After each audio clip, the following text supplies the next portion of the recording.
La France n'existait pas. Et elle n'existe pas depuis 1945.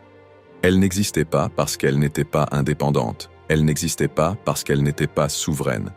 Elle n'existait pas parce qu'elle n'était pas unifiée. Elle n'existait pas parce qu'elle n'avait ni frontières stables, ni langue commune, ni peuple homogène.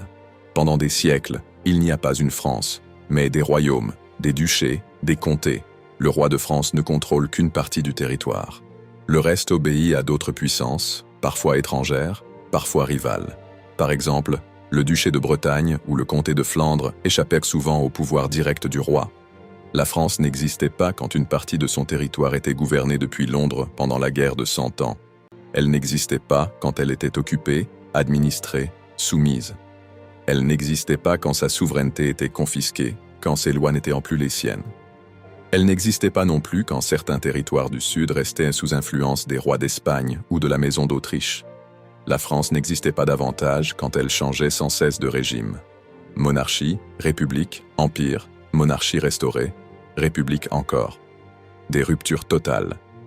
Des institutions balayées, des symboles effacés.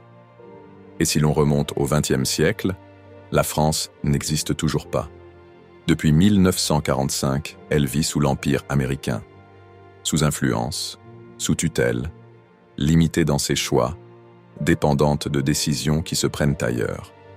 N'est-ce pas, messieurs les chantres de « Avant 1830 », il y avait l'Empire ottoman quand même. Si l'existence d'un pays dépend d'une continuité parfaite, si elle dépend d'une indépendance absolue, si elle dépend d'un État centralisé et stable, alors la France n'a jamais existé. Et n'existe pas encore. Mais voilà, je ne pense pas réellement à ce que je viens de dire. Et personne de sérieux ne le pense. Ce raisonnement est absurde appliqué à la France. Tout le monde le sait.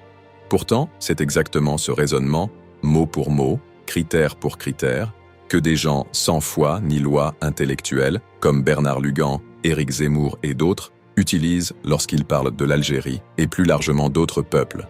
Ce que j'applique ici à la France, on l'applique si facilement à l'Algérie, sans aucun scrupule. Ce n'est pas de l'histoire, c'est une méthode qui consiste à changer les règles selon le peuple dont on parle. Une méthode qui, mise face à un miroir, s'effondre immédiatement. Ce n'est pas la France qui n'existait pas, c'est l'argument qui ne tient pas.